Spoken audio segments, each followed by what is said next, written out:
சமூக நீதி நாள் நல்லிணக்கத்தை முன்னிட்டு போடி நகர் காவல் ஆய்வாளர் கோபிநாத் தலைமையில் போடி வர்த்தகர் சங்க கட்டிடத்தில் பொதுமக்கள் குறைதீர்ப்பு முகாம் நடைபெற்றது. 100க்கும் மேற்பட்ட பொதுமக்களின் புகார் மனுக்களுக்கு உடனடியாக தீர்வு காணப்பட்டது. ஆய்வாளர் கோபிநாத் அவர்களின் இச்செயல் சமூக ஆர்வலர்களிடமும் பொதுமக்களிடம் நல்ல வரவேற்பை பெற்றுள்ளது.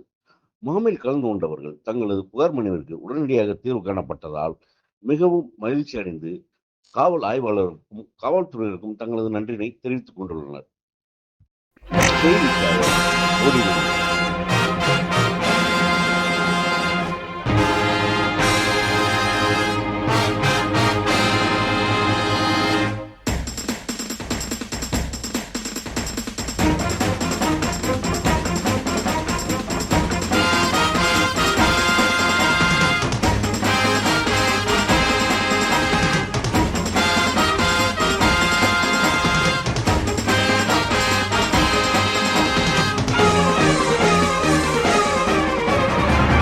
மாநகர காவல் எல்லா மக்களுக்கும் காவல், சட்டங்களே என்றும் காக்கி சட்டைகளின் பாடல்.